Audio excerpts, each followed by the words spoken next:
आप तीनों रानियों को बुलाइए। अगर परम पिता का आशीर्वाद रहा तो आपको अवश्य पुत्र यत्नों की प्राप्ति होगी।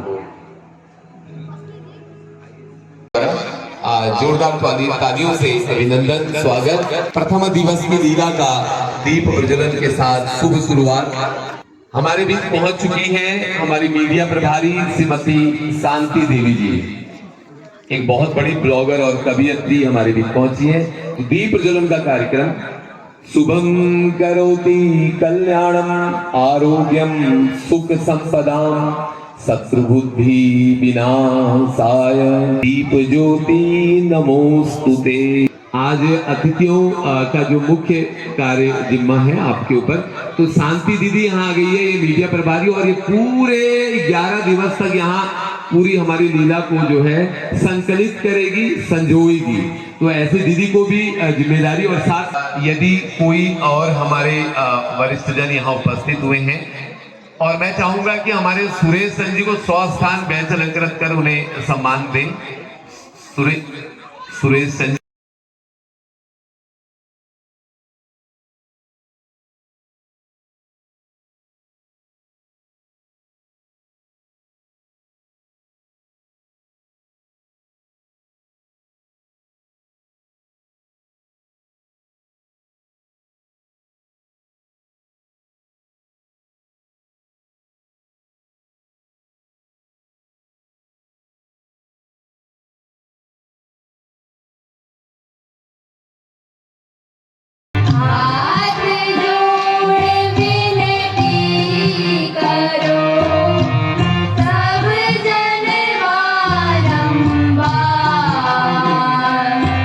सर्वप्रथम धन्यवाद भट्ट जी। यहाँ की जनता, जनार्दन मातृ शक्ति,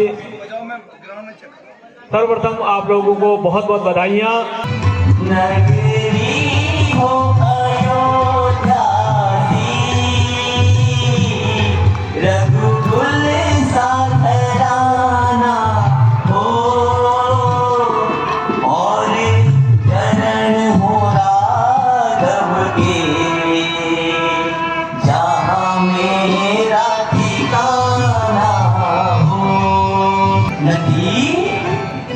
अरे ओ प्यारी नदी आई कायनात, आज क्या अभिनय होगा?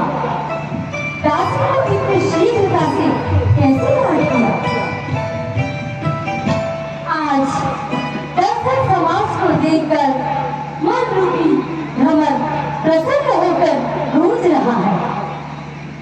आज के अभिनय की श्रवण एवं अवलोकन की बार बार उत्कंठा हो रही है। आज का अभिनय संसार को परम सुख देने वाला, इस लोक में सुशिक्षा माँ पवित्र भक्ति, भ्रातृ प्रेम, सुहृद मैत्री तथा पतिव्रत धर्म की शिक्षा देने वाला, परलोक में परम सुखदायक एवं मोक्षदायक होगा।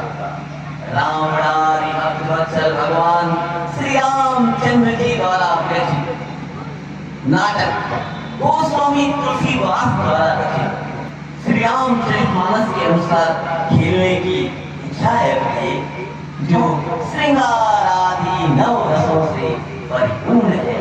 स्वामी, आकाश घन रहित एवं निर्मल हो गया है। चंद्रमंडल का प्रकाश देखकर काव्यों की उपमाओं का स्मरण हो रहा है। तारामंडल स्वच्छ दिखाई दे रहा है। क्या रे, शरद ऋतु का आश्रय लिया जाए। प्यारी, मुझे भी गोस्वामी तुलसीदास द्वारा रचित श्री रामचरितमानस में स्वयं प्रभु श्री राम द्वारा कही हुई ये पंक्तियां स्मरण हो आई हैं।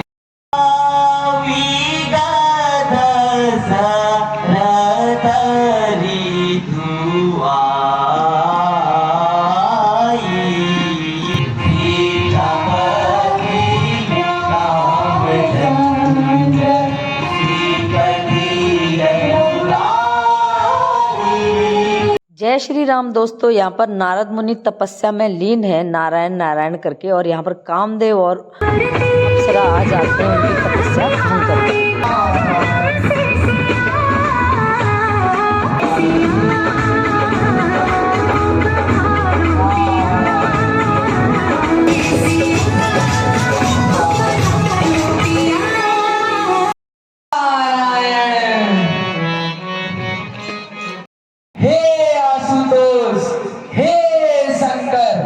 जय श्री राम दोस्तों, यहाँ पर नारद मुनि को घमंड हो जाता है कि उनसे बड़ा भक्त इस दुनिया में कोई नहीं है।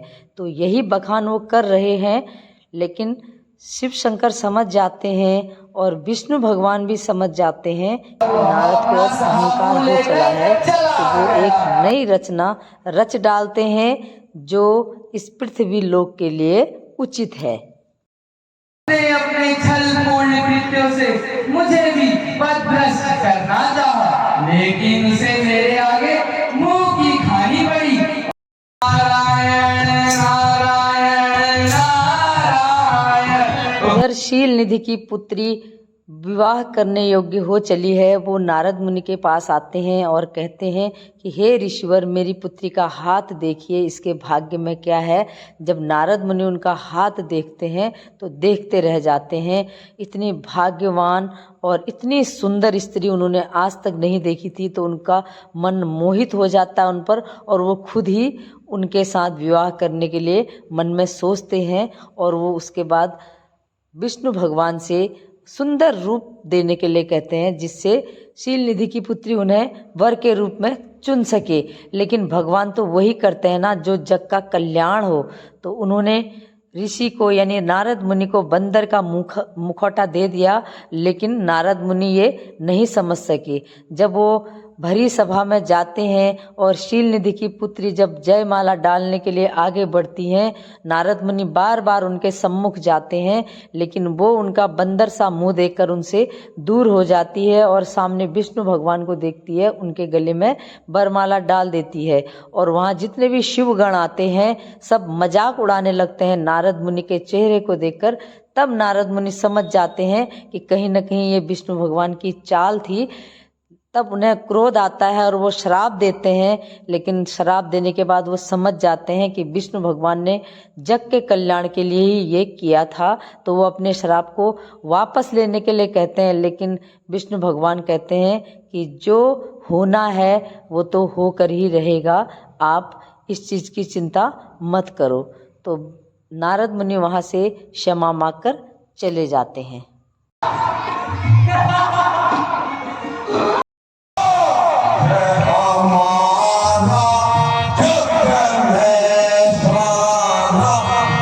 जय श्री राम दोस्तों, यहाँ पर रावण का दरबार लगा हुआ है और वो अपने मंत्रियों से कहता है कि हे मंत्री, मुझसे सर्वश्रेष्ठ इस धरती पर कोई नहीं है। ब्रह्मा भी मैं हूँ, विष्णु भी मैं हूँ और सारी शक्ति मैं हूँ। और वो कहता है कि जाओ पूरे राज्य से कर वसूल कर लेकर आओ, वन जंगलों में जो ऋषि मुनि लोग रहते हैं उनसे भी कर लेकर आना। तब मंत्री चले जाते हैं और वन में ऋषियों से कहते हैं कि हमें राजा रावण ने भेजा है और तुम्हें कर देना होगा। तो ऋषि मुनि कहते हैं कि हमारे पास तो। जय श्री राम दोस्तों, यहाँ महाराजा दशरथ अपने दरबार में बहुत चिंतित नजर आते हैं, क्योंकि उनकी चौथी अवस्था हो चुकी है और उन्हें कोई पुत्र रत्न की प्राप्ति अभी तक नहीं हुई है। वो चिंता में है कि उनके बाद उनके राज्य का उत्तराधिकारी कौन होगा। तो उन्हें आज्ञा मिलती है कि श्रृंग ऋषि के पास जाकर पुत्रेष्टि यज्ञ का आयोजन कराएं, जिन्हें उन्हें पुत्र रत्न की प्राप्ति होगी। तो श्रृंग ऋषि द्वारा पुत्रेष्टि यज्ञ कराया जाता है और उन्हें आशीर्वाद मिलता है कि वो पुत्रवान होंगे। तो तीनों रानियों को आशीर्वाद मिलता है। उसके बाद श्री रामचंद्र जी, लक्ष्मण जी, भरत और शत्रुघ्न का जन्म होता है। आज की रामलीला राम जन्म से शुरू होकर समाप्ति की ओर जा चुकी है। सभी पर राम भक्तों पर, सभी राम भक्तों पर राम जी की कृपा बनी रही।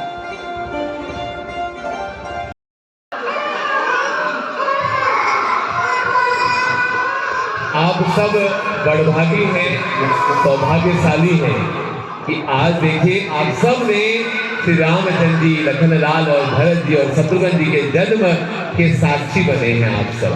धन्य हैं हम सब, धन्य हैं। जय श्री राम दोस्तों, यहाँ पर राम जन्म हो चुका है।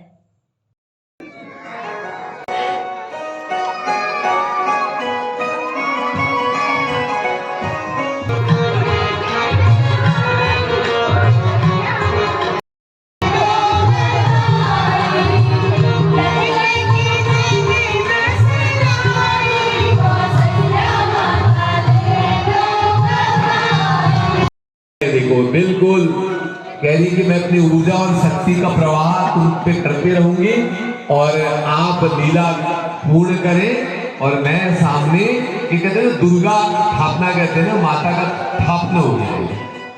हमने थाप दी देवी, थाप दी मंच के सम्मुख और ये शक्ति दे रही है। ऐसी है शांति दीदी, एक बहुत अच्छी कवियत्री भी है, इनकी कविताएं भी हम सुनेंगे अभी आने वाले दिन दिवस की रंगलीलाओं में। आपके सम्मुख हनुमान जी की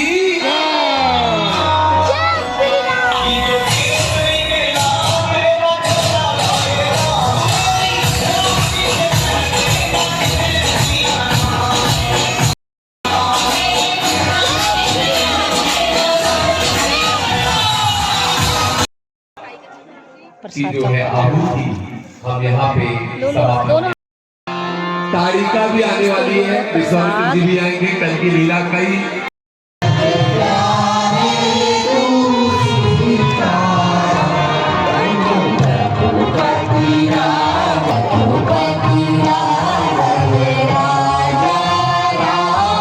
जय श्री राम दोस्तों, आज की रामलीला का प्रथम दिन अब समाप्ति की ओर है। राम जी की कृपा सब पर बनी रहे। मेरा वीडियो देखने के लिए बहुत बहुत धन्यवाद। नमस्कार। जैसा अवतार लखनलाल की, जगत जननी सीता माता की।